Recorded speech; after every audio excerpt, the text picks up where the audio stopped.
नमस्कार, स्वागत है आप सभी का हमारे YouTube channel Shankar maths classes Ayodhya में। आप जान रहे हैं कि हम लोगों ने एक मैथ का टॉपिक स्टार्ट किया था एलसीएम और एचसीएफ से।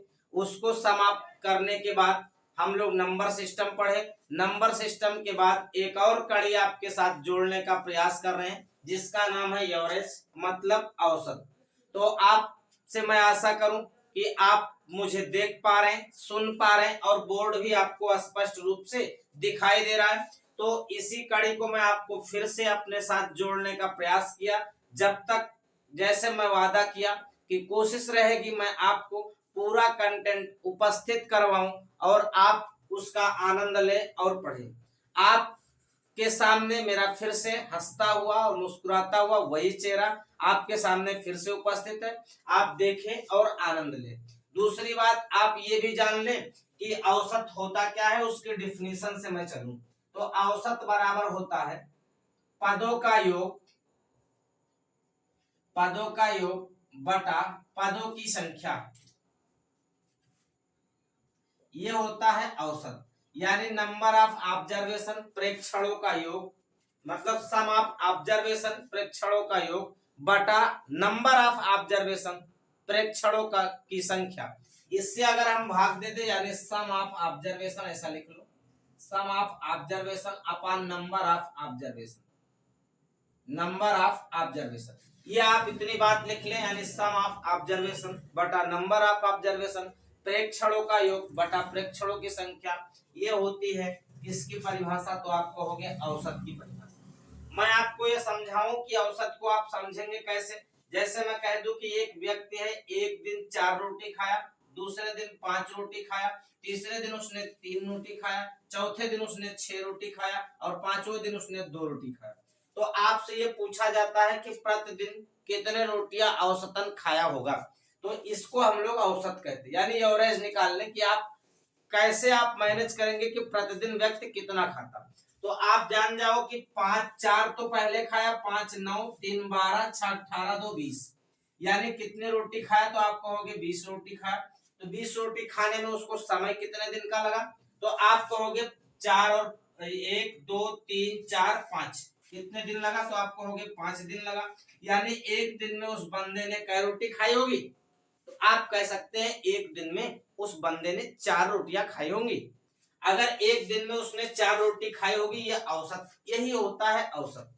यानी लगभग एक दिन में बंदा कितना काम कर रहा है वही उसका औसत होता है। आप इस बात को समझ गए होंगे, तो आप इसको लिख ले, औसत बराबर पदों का योग बटा पदों की संख्या। तो इसको लिखते हैं sum of observation upon number of observation.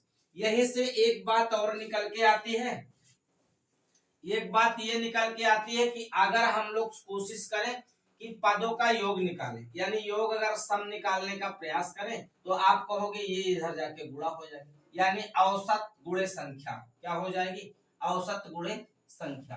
अगर मैं कह दूं कि औसत 15 है और संख्या 5 है, तो आप कहोगे जितने भी लोग होंगे उनका योग कितना होगा, तो आप कहोगे योग तो 75 ही होगा, 15 5 75 ही होता। बात आई समझ में।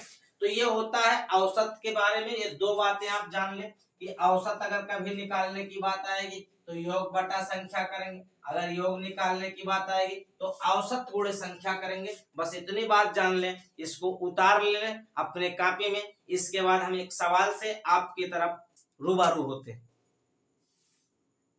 तो आपको ले चलते हैं मैं एक सवाल की तरफ और वहीं से आपको बात समझाने का प्रयास करता हूं। औसत के सवाल कैसे बनते हैं आप उस पे भी एक नजर डाल लें, ताकि आपको पता हो जाए कि पढ़ना किस तरह के सवाल हैं और किस तरह के सवाल लगाने। कह रहा है 3 संख्याओं का औसत 154, पहली संख्या दूसरी की दोगुनी, दूसरी संख्या तीसरी से दोगुनी।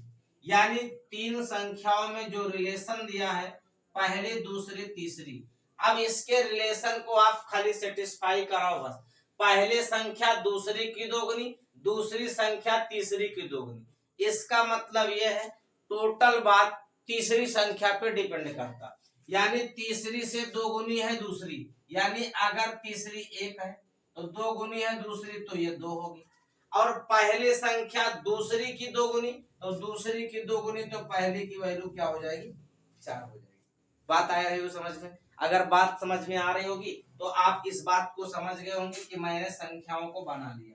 अब संख्याओं को बनाने के बाद अगर मैं कह दूं इसका औसत क्या होगा, तो आप ये कह देंगे औसत, तो पदों को जोड़ लो, तो 4 और 2 6 और 1 7, और संख्या कितनी है तो आप कहोगे बटे 3 लोग, ये औसत हो गया। लेकिन आपका औसत कितना दे रखा है, तो आप कहोगे 154 दे रखा, यानी 7/3 की वैल्यू 154 है। मैं कह दूं 1 की वैल्यू कितनी हो जाएगी, तो ये 3 जाके इधर गुणा हो जाएगा, 7 से कट जाएगा, यानी 154 गुणे 3 और बटे में क्या 7, 7 एकन 7, 7 दूनी 14, 7 दूनी 14 यानी 22 कितना हो गया, तो आप कहोगे 1 की वैल्यू 66 आ गई। अब आपको पहली संख्या दिखानी है, पहली संख्या 4 की वैल्यू है, तो आप कहोगे पहली संख्या, तो आप कहोगे 1 की वैल्यू 66, तो 4 की वैल्यू 6 चौको 24 और 6 चौको 24 और 2 26, तो कितना हो जाएगा, आप कहोगे 264। तो औसत के सवाल अगर कभी आपको मिलेंगे तो आप इस तरीके से लगाने का प्रयास कीजिएगा, आप अच्छा लगा पाएंगे। मैं ये कोशिश करूं, आपको दूसरी की वैल्यू पूछता तो 2 से गुणा करते, अगर तीसरी की वैल्यू पूछता तो 1 की वैल्यू 66 की, यानी जो तीसरी संख्या है वो 66 ही है। अगर दूसरी संख्या 66 का दूना 132, और पहली संख्या की बात की जाए तो पहली में निकाल दिया 66 का 4 गुना, 4 गुना मतलब 264। बात आई समझ में? अगर इस बात को समझ पा रहे हैं तो आप इसको उतार लें, आप इसको समझने का प्रयास करें। अगर नहीं समझ आता 2-3 बार घुमा के देखें वीडियो, आपको अच्छे से समझ आएगा, इसकी गारंटी। आप इसको लिखें तब मैं आगे बढ़ूं। अब आपके सामने उसी तरह का सेम सवाल और लिखा हुआ है, आप इस सवाल को देखें और लगाने का प्रयास करें। इस तरह सवाल आपको कहीं मिले तो उसको लगाएं। देखो क्या लिखा है, 3 संख्याओं में से पहली संख्या दूसरी की चौगुनी तथा तीसरी की 3 गुनी। अब आप देखो पहली, दूसरी और तीसरी, मैं इसको इधर ना लिखूं, मैं इधर लिखूं, पहली, दूसरी और तीसरी, इसमें रिलेशन क्या है, पहली संख्या जो है वो दूसरी की चौगुनी और तीसरी की तिगुनी, यानी पहली जो है वो 3 से भी कटनी चाहिए और 2 से भी कटनी चाहिए, सॉरी 3 से भी कटनी चाहिए और 4 से भी कटनी चाहिए। चौगुनी है तो 4 से भी कटे और तिगुनी है तो 3 से भी कटे। इसका मतलब पहली अगर 12 है, 12 ही लेके चलना पड़ेगा, क्योंकि 12 ही ऐसी गिनती है जो 3 और 4 से कटेगी, सबसे छोटी में मान लू तो। अब देख रहा है पहली संख्या दूसरी की चौगुनी, यानी दूसरी 3 होगा तो इसका 4 गुना, और तीसरी 4 होगा तो इसका 3 गुना। देखो संख्याएं ऐसे बैठाया जाता। तो अगर आपसे कह दिया जाए कि इनका औसत क्या होगा, तो आप औसत अगर निकालने का प्रयास करें तो योग बटा संख्या, तो आप कहोगे 12 3 15 4 19 आ जाएगा, और बटे में 3 लोग हैं। इसकी वैल्यू आपको क्या दे रखा है, तो आप कहोगे 19 5 95। अब देखो 1 की वैल्यू अगर निकालने का प्रयास करें तो आप कहोगे 95/19 और गुणे में 3, 19 5 95, तो 5 कितना, तो आप कहोगे 15। अब आप कहोगे 1 की वैल्यू आपको 15 दिखाई दे रहा है, कि 1 की वैल्यू 15। अब आपसे कौन सी भी संख्या पूछा, कह रहा तीसरी संख्या बताओ, तो तीसरी वाली ये 4 की वैल्यू है, तो आप कहोगे 4 गुणे 15 कितना हो जाएगा। आया समझ में? तो इस तरह से आप सवाल लगाएंगे तो आपको अच्छा लगेगा। आपको पढ़ा रहे हैं, बता रहे हैं, आपको अच्छा लग रहा होगा। मैं ये आशा करूं कि आप इसका आनंद ले रहे होंगे। देखो तरीका बहुत अच्छा, सबसे सुंदर तरीका है, आप इसको कहीं भी अप्लाई करोगे इस तरह तरीके में ज्यादा आपको प्रॉफिट मिलेगी। मैं समझा के बता रहा हूँ, थोड़ा समय लग रहा होगा, बाकी आपको समय नहीं लगना चाहिए। आप इस सवाल को लिखें, फिर मैं अगले सवाल की तरफ चलूं। अब आपके सामने एक और सवाल चल रहा है बोर्ड पे, आप उसे देख रहे होंगे और उस सवाल को पढ़ें और इस तरह से सवाल देखें कैसे बनते। देखो ध्यान से, फिर से मैं आपको सवाल की तरफ रोटेट कर रहा हूं, आप बोर्ड पर नजरें जमाए रखें। देखो 5 संख्याओं का औसत 12 है, एक संख्या और जोड़ दिया जाए तो औसत में 1 की वृद्धि हो जाती। तो आपसे ये पूछा कि जो जोड़े हैं उस संख्या को हमें आप बता दें। तो मैं कह दूं 5 का औसत कितना है, 5 का औसत, तो आप कहोगे 5 का औसत 12 है। तो मैं योग की बात करूं तो योग बराबर किसका, तो आप कहोगे 5 का। 5 का योग कितना हो जाएगा, तो औसत गुणे संख्या 12 गुणे 5 कितना, तो आप कहोगे 7। मैं कह दूं कि एक संख्या और बढ़ा लिया जाए, तो आप कहोगे एक बढ़ा लोगे तो 6 का औसत, तो आप कहोगे औसत जो है एक बढ़ जाता है, जितना पहले था उससे एक बढ़ा तो औसत कितना 13। मैं कह दूं 6 का योग क्या होगा, तो आप कहोगे योग बराबर औसत गुणे संख्या, तो कितना हो जाएगा 13 छक 78। अब आप देख रहे होंगे कि पहले 5 का योग 60 था, मैं एक और बढ़ाया तो योग 78 बढ़ गया, यानी कितना बढ़ा, तो आप कहोगे बढ़ा हमारा 18। ये जो बढ़ता है यही जोड़ी गई संख्या होती, ये क्या होता, तो आप कहोगे यही जोड़ी गई संख्या क्या होता, जो बढ़ जाता यही जोड़ी गई संख्या होती। बात को समझ पा रहे हैं, यानी 5 लोगों को घटा दे इसमें तो एक लोग वही बचेगा जो आपने लास्ट में लाया है, तो मैं 78 में से 60 को घटा दूं तो आएगा 18, यानी जोड़ी गई जो संख्या होगी वो क्या होगी, तो आप कहोगे 18। आप इसे समझ गए होंगे, तो इसको मैं समझा पाया तो आप इसे उतारे, तो फिर इसी तरह आगे सवाल लिखें। उसी तरह का एक सवाल और आपके सामने बोर्ड पे चल रहा है, आप इसे देख पा रहे होंगे सवाल को, और इसे आप जो सवाल लिखा है इसको देखें और लगाने का प्रयास करें। तो देखो सवाल में क्या कह रहा है, 5 संख्याओं का औसत 18 है, एक संख्या छोड़ दी गई। पिछले सवाल में एक संख्या जोड़ दी गई थी, इसमें एक संख्या छोड़ दी गई, तो औसत पिछले सवाल में एक बढ़ रहा था, इसमें 2 कम हो गया। तो आप ये कह सकते हैं कि जो 5 है, यानी 5 संख्याओं का योग कितना हो जाएगा, संख्याओं का औसत आपको दे रखा है, औसत कितना है, तो आप कहोगे औसत है 90, सॉरी औसत कितना है, तो आप कहोगे 18।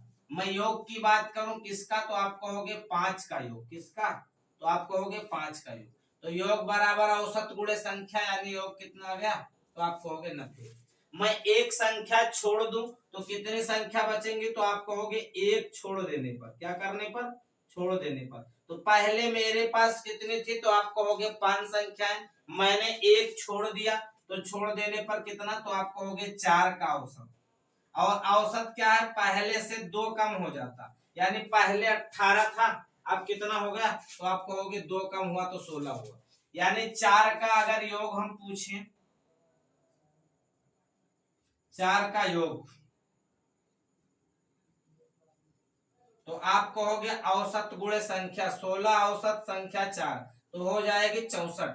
अब आप देखो पहले 5 लोग थे तो 90 था, अब 4 लोग बचे तो 64 हो गया, यानी कितना कम हो गया, तो आप ये कहेंगे 26 कम हो गया। कितना कम हो गया, 26। ये जो कम हो गया ये इसलिए कम हो गया कि इस संख्या को आपने निकाल दिया था, तो जो निकाली गई संख्या थी वो हमारी क्या आई, तो आप कहोगे 26 आई। ये सबसे बेहतर तरीका होता है औसत के इस तरह से सवाल लगाने के लिए। आप इसे लिखे, मैं थोड़ा आगे बढ़ाऊं कि तो आपको दिखाऊं सवाल कैसे कैसे और भी बन सकते।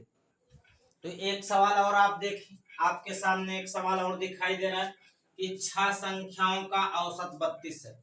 क्या है, 6 संख्याओं का औसत 32 है। कह रहा है कि पहले 3 संख्या में प्रत्येक में 2 जोड़ा जाए और शेष की 3 संख्याओं में से प्रत्येक में 4 घटाया जाए। बात आई समझ में। तो कह रहा है अब नया औसत बताइए। तो देखो ध्यान से, पहले 3 संख्या में प्रत्येक में 2 जोड़ा गया, यानी एक संख्या में 2 जोड़ा गया, तो 3 संख्या में 2 3 6 जोड़ा गया। इतनी बात तो समझ रहे ना। मैं आपको लगाने का तरीका समझा रहा हूं, आप समझो। अगर सभी संख्या में 2 जोड़ा जाता है तो 3 संख्या में कितना जुड़ जाएगा, 6। दूसरी बात क्या कह रहा है कि प्रत्येक संख्या में 4 घटाया गया, तो 3 की बात यहां हो गई थी, 3 संख्या, तो आप कहोगे शेष 3 इधर बची, और सब में 4 घटाया गया तो 3 चौक कितना घटेगा, तो आप कहोगे 12। तो 12 जो घटेगा 6 जुड़ेगा, यानी टोटल हमारी कुल होगा, तो आप कहोगे 6 की कमी होगी। कितनी होगी, 6 की कमी, क्योंकि 6 मैंने दिया और 12 ले लिया, तो आप कहोगे 6 का ही बैकअप हुआ, 6 हमारे पास क्या रहेगा, तो आप कहोगे कमी रहेगी। और जो 6 की कमी रह गई वो कितनी संख्याओं में टोटल है, तो आप कहोगे 6 संख्याओं में। कितनी संख्याओं में? तो औसत में कितना कमी हो जाएगा? तो औसत कमी, तो आप कहोगे 6 की कमी हुई, टोटल 6 संख्याएं, तो आप कहोगे 1 की। कितने की कमी हुई? 1 की। तो आपको नया औसत पूछ रहा है तो नया औसत बता दो। पहले औसत जो था वो 32 था, अब 1 की कमी हो गई तो कितना बचा? तो आप कहोगे 31। बात आई समझ में? सवाल आपको दिखाई दे रहा होगा, इतना बड़ा सा है। लगाने के छोटे छोटे तरीके हैं, आप इस तरह के सवाल लगाने का प्रयास करें। मैं एक सवाल और आपके सामने बोर्ड पे लिख दे रहा हूं, आप इसको समझो। मैंने कहा कि दो जोड़ा जाता है प्रत्येक संख्या में, तो 3 संख्याओं में 6 जुड़ेगा। 4 घटाया जाता प्रत्येक संख्या में, तो 3 संख्याओं में 12 घटेगा। बताइए, 12 घटेगा। अब देखो 6 किसी को दे रहे हो, 12 ले रहे हो, इसका मतलब 6 अभी कर्जा में हो और 6 की कमी आ रही है। औसत में कितने? आप कहोगे 6 संख्याएं, 6 में कमी आ रही है तो 1 की कमी होगी, तो आप कहोगे 1 की कमी आ गई। पहले औसत 32 था, अब 1 की कमी आ गई तो कितना हो गया? तो आप कहोगे अब औसत हो गया 31। आया समझ में? तो इसको उतार ले, तब मैं आगे की तरफ बढ़ूं, एक सवाल और दिखाऊं आपको। अब आपके सामने एक सवाल बोर्ड पे लिखा हुआ, आप सवाल देखें और इसको समझें और लगाने का प्रयास करें। देखो इस तरह सवाल जो होते हैं बहुत छोटे होते हैं, उसमें कोई बड़ी बात नहीं होती है, लगा लेना। आप लगा लेंगे, कोई बहुत बड़ी बात नहीं। लिखा हुआ है 6 संख्याओं में से प्रथम 5 का औसत। मैं लिख दूं पहली, दूसरी, तीसरी, चौथी और 5वीं। ये 5 संख्याएं हैं और एक 6वीं। 6 संख्याओं का औसत जो है वो क्या है? तो आप कहोगे 6 में से प्रथम 5 का औसत, तो प्रथम 5 का औसत 3 है, यानी शुरू से लेंगे और 5 तक जाएंगे तो 30 औसत मिलेगा। तो योग कितना हो गया? तो आप कहोगे योग जो हो गया वो 30, तो योग औसत है और संख्या 5 है, यानी योग कितना हो गया? 150। अब ये कह रहा है कि अंतिम 5 का मतलब पहली को छोड़ दिया जाए यहां से यहां तक, तो आप कहोगे अंतिम 5 का औसत 25 है, तो आप कहोगे योग क्या हो जाएगा? तो आप कहोगे औसत 25 है, संख्याएं 5 है, तो 25 पंचे 125। बात आई समझ में? तो आपको दिखाई दे रहा होगा कि ये इतना पार्ट जो है, ये इतना पार्ट दोनों में कॉमन है। ये पहले वाले स्ट्रक्चर में भी है और अंतिम वाले स्ट्रक्चर में भी है। अगर मैं घटा दूं पहले वाले में से अंतिम वाले का, तो आप क्या देख रहे हैं? पहली और छठी का अंतर है, यानी पहली माइनस छठी अगर निकालें तो आप ये कह सकते हैं टोटल 150 है, उसमें से मैं 125 घटा लूं तो कितना आएगा? तो आप कहोगे 25 आएगा। कितना आएगा? 25। अंतर कितना है? तो 25। तो इस तरह के कभी सवाल मिले तो आप लगाइएगा। और आज की सेशन में मैं इतना ही रखूंगा। अगली बात मैं कल बताऊंगा। कल आपको बताऊंगा क्रमागत संख्याओं पे कैसे सवाल बनते हैं। आज मैंने औसत की बस शुरुआत की है, और इसके लिए और एक खास बात भी मैं आपको बताता चलूं साथ साथ, उसको भी आप जानिए कि आप मेरे टेलीग्राम चैनल पे जुड़ सकते हैं और इसमें लिखेंगे शंकर मैथ क्लासेस अयोध्या। क्या लिखेंगे? तो आप कहोगे शंकर मैथ क्लासेस अयोध्या। अगर आप इसको लिखकर सर्च करेंगे तो आपको इतनी बात आप लिखकर सर्च करेंगे शंकर मैथ क्लासेस अयोध्या, तो आप मेरे टेलीग्राम चैनल से जुड़ सकते हैं, जहां पर आपको पीडीएफ भी प्रोवाइड की जाएंगी। सारे वीडियो सीरियल से एक एक करके आपको मिलते रहेंगे। बाकी आप यूट्यूब चैनल पे देखें और आनंद लें। पीडीएफ के लिए मेरे चैनल को आप खोजें, क्या लिखा है? तो आप कहोगे शंकर मैथ क्लासेस अयोध्या में। तो आज के लिए इतना काफी है मित्रों। धन्यवाद, शुभ संध्या, गुड नाइट। कल फिर मिलेंगे हंसते हुए मुस्कुराते हुए। फिर आप पढ़ें, आनंद लें। आज के लिए इतना काफी, धन्यवाद।